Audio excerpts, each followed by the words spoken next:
J'espère que vous allez bien, j'espère que vous vous portez bien. Malheureusement, les étés se suivent en Algérie, se ressemblent, même s'il y a quelques améliorations relatives, mais pas suffisamment notables. Il n'en demeure pas moins que les étés en Algérie nous révèlent les dysfonctionnements majeurs de certains secteurs stratégiques comme le transport aérien. Le transport aérien en Algérie, on ne veut pas le moderniser, on ne veut pas le changer, ni le métamorphoser, ni le réformer parce on est toujours dans une logique de monopole. Algérie et l'État qui doit dominer tout dans pratiquement la majorité des pays à travers la planète, à l'exception de quelques pays arriérés, archaïques, ou là en guerre civile, ou là déstructurés par des crises économiques et politiques. Il y a toujours des compagnies privées concurrentes aux compagnies étatiques. En Algérie, c'est le seul pays où il n'y a que des compagnies étatiques. On nous a promis des compagnies privées depuis 2020, toujours rien. On voit l'Algérie, on lui a donné encore plus de pouvoir et de super pouvoir. Après avoir absorbé cette année Tassila Airlines, on en parlera dans un petit moment. Mais la tragédie de la mauvaise gestion du secteur aérien en Algérie a été illustrée par un incident extrêmement inédit qui s'est déroulé, qui s'est produit de cela 5 jours à Alger. Alors il y avait un avion d'Air Algérie, un Boeing 737-600 qui venait depuis Nice plutôt, qui a assuré la liaison Nice-Alger.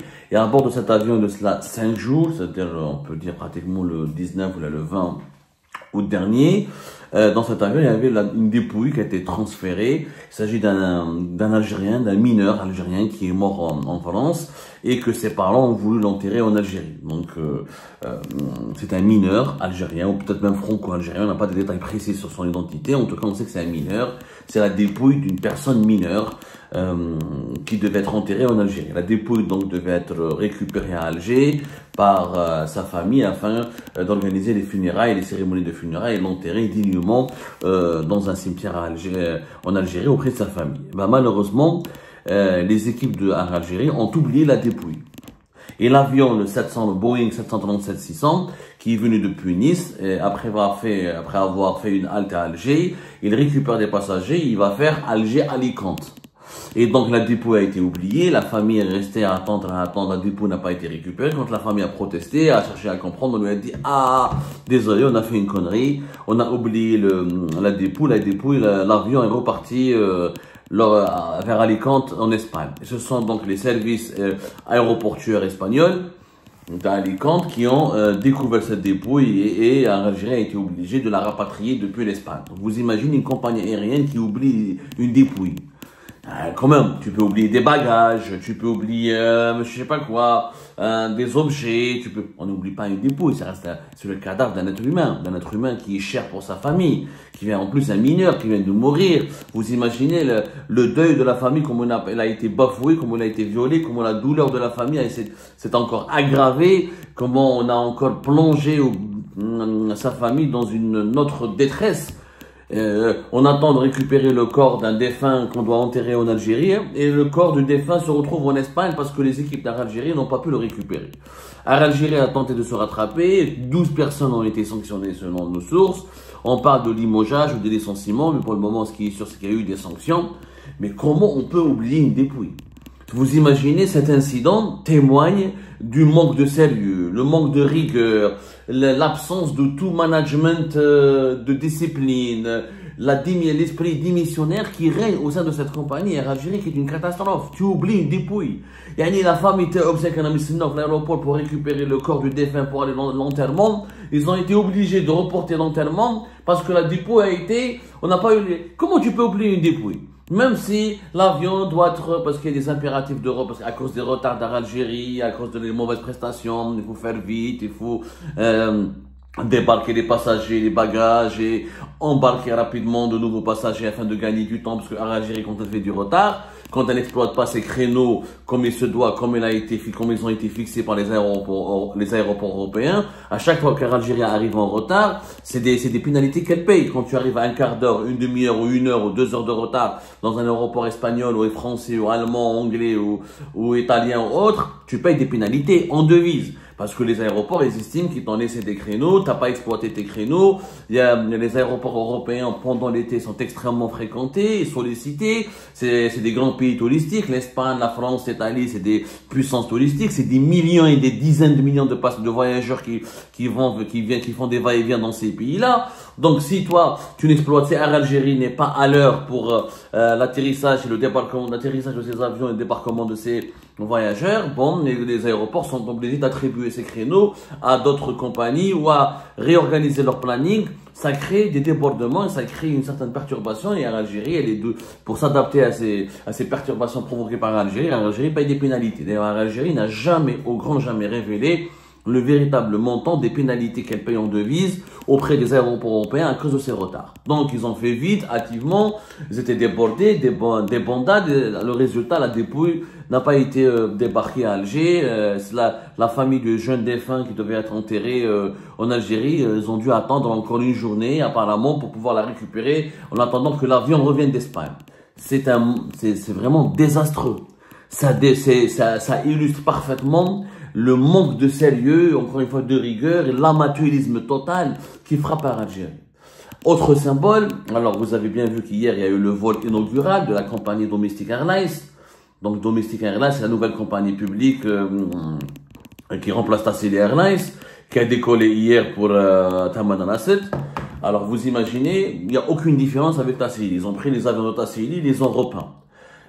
Tassili Airlines, d'ailleurs Domestic Airlines. Je ne vois pas quel est l'intérêt. En plus, le nouveau président du conseil d'administration de cette compagnie, il s'appelle Faisal Khalil, il est âgé de plus de 80 ans. C'est un ancien PDG de Tassili. Et c'est un ancien cadre dirigeant d'Air Algérie. Donc, on prend quelqu'un qui a déjà dirigé Tassili, qui a déjà travaillé pour Air Algérie, qui est âgé de plus de 80 ans. Il est extrêmement âgé. Le bilan de son passé n'est pas du tout ne plaide pas pour lui. Il est quelque part, Tassili n'a jamais pu décoller et Air Algérie n'a jamais pu décoller ou devenir des compagnies vraiment professionnelles et prestigieuses et conformes aux attentes de ses voyageurs, de ses passagers et conformes aux normes internationales de bonne gouvernance. C'est parce que les anciens managers n'ont pas fait leur travail. Clairement. Donc, on prend un ancien manager qui a échoué par le passé, qui n'a jamais réussi à gérer bien Tassili Airlines, pour le remettre à l'âge de plus de 80 ans à la tête de la nouvelle compagnie Domestic Airlines. Donc, on reprend les mêmes pratiques, les mêmes personnes, les mêmes managers, très âgés, et qui traînent derrière eux des échecs considérables, des échecs successifs, pour les faire travailler, pour les payer grassement, pour leur demander de continuer à gérer ce qu'ils n'ont pas pu bien gérer par le passé. En 2015, il y a 10 ans de cela. 10 ans après, il reprend son boulot, il reprend le même poste alors qu'il avait échoué de cela 10 ans. Ça n'a pas de sens. Mais on a des jeunes managers, mais on a des jeunes compétences. On ne peut pas ramener quelqu'un de 40 ans, 50 ans, quelqu'un qui a une expérience internationale dans des compagnies étrangères, quelqu'un qui a vu le monde, qui a des bons bilans, qui a des bons résultats de gestion, qui a un bon CV. On reprend les mêmes pratiques, on change juste les couleurs et les logos. Comment voulez-vous que le secteur aérien se développe comme ça en Algérie? Je ne comprends pas. En 2020, on nous a promis des compagnies privées. Tebboune s'est engagé à doter l'Algérie de compagnies privées et de banques privées. Mais c'est dans la logique de monopole. Il y a une logique de monopole. Il y a une fermou. L'État n'a pas à tout monopoliser, à gérer tout et n'importe quoi. L'État est responsable de la sécurité, de l'éducation, de la santé publique, de la régulation de l'économie. Mais il ne peut pas être acteur partout. Le fait que le secteur aérien soit toujours monopolisé par l'État, il ne va jamais se développer. Pour une raison simple, des compagnies étatiques. C'est pas des compagnies privées, les travailleurs, ils cherchent qu'un salaire, c'est pas leur bien, c'est pas leurs capitaux, eux c'est des fonctionnaires, les salaires sont garantis à la fin du mois, l'État il est là pour renflouer les caisses, quels que soient les mauvais bilans, donc il n'y a pas d'exigence de performance, il n'y a pas de culture de performance. C'est pour ça que ça ne va jamais décoller. Au lieu de créer Domestic Airlines et de ramener un gars qui a plus de 80 ans, qui a échoué par le passé, pour travailler encore une fois, pour provoquer un autre échec que nous allons dénoncer et déplorer dans quelques temps. Donnez cette compagnie Tassili Airlines à des opérateurs privés, à des opérateurs étrangers, autorisés. Il y a eu des dossiers depuis 2023-2024, des compagnies, des investisseurs privés liés à des investisseurs étrangers ont demandé les autorisations, les agréments nécessaires pour créer des compagnies privées. On leur a dit non, ou tout a été mis, on leur a même pas dit non, on leur a dit attendez, patientez. Tout est en suspens. Pourquoi? Parce que à la présidence algérienne, on est convaincu que si on lance des compagnies privées, ça va aggraver les fuites de devises. Mais qui veut chez Khamouadou? Mais يحيروني هنايا. يا ناس خافوا ربي à un moment donné, je sais pas, vous n'avez pas de cerveau, consultez l'intelligence artificielle. Moi, je suis prêt à payer l'abonnement à chaque GTP à tous les dirigeants algériens. Wallah, demandez à l'intelligence artificielle. Si on avait des compagnies aériennes, ça, on va ramener les compagnies aériennes privées en Algérie, vont ramener les devises. Ils vont pas provoquer des dépenses en devises, puisqu'on aura plus de touristes de l'étranger qui vont venir en Algérie, puisque les Algériens à l'étranger auront plus de possibilités de voyager et de venir en Algérie. Ils achèteront en devises leurs billets à l'étranger, ils ramèneront des devises quand ils viendront de l'étranger. Et voilà, les rentrées de devises de ces compagnies privées seront supérieures à leurs dépenses en devises. Donc, mais qui peut leur expliquer cela? Personne. Ils veulent écouter personne. Ils sont aveuglés, Aïchine, dans un monde figé, comme j'appelle moi le syndrome de l'aquarium. Aïchine dans un aquarium un aquarium qui est rempli de certitudes. Ils ne veulent pas se remettre en cause. Une compagnie Domestic Airlines, Domestic Airlines. Ils n'ont même pas fait l'effort d'aller inventer un mot. Déjà, Algérie, elle est déficitaire, catastrophique, mal gérée, elle traîne une mauvaise réputation, elle n'arrive pas à concurrencer ses concurrentes africaines directes, elle a du mal à s'imposer sur la scène nationale et internationale. Ils disent, je veux lui donner plus de monopole. Mais il faut être fou pour faire ça. Ils ont oublié une dépouille, ils n'étaient même pas capables de faire descendre, de débarquer une dépouille. Vous imaginez quels sont les autres incidents, etc., sur le plan de la sécurité, sur le plan de des prestations, sur le plan des retards, etc. C'est catastrophique. Jusqu'à quand ça va durer? Jusqu'à quand? Allez, j'ai dit la mauvaise gestion. Allez, j'ai dit la mauvaise... Non, l'Algérie, c'est un pays maudit. Comme si on est condamné à rester sous-développé parce qu'on est mal géré, alors qu'on a tous les atouts, on est un grand pays. Vous imaginez des compagnies privées algériennes? Ils peuvent conquérir les marchés africains des pays voisins. Ils peuvent même concurrencer les compagnies low cost tunisiennes et marocaines et européennes. Nous sommes au cœur de la Méditerranée. On est à côté de l'Espagne, de la France et de l'Italie. Les 3 grands pays touristiques de la planète. Des Chinois, des Russes, des Indiens, des Africains pourraient transiter par l'Algérie pour aller faire leur séjour touristique dans ces 3 grands pays. Il faut juste qu'on ait des compagnies aériennes qui peuvent leur proposer cela. Vous imaginez les milliards que nous pourrons gagner si on crée 2-3 bonnes compagnies privées algériennes et si on les soutient. Les perspectives économiques et de croissance sont énormes en termes de création d'emplois, de rentrée de devises, de diversification de l'économie du pays et d'amélioration de la réputation du pays. Mais ils ne veulent pas comprendre. Ils sont dans une logique d'épicerie.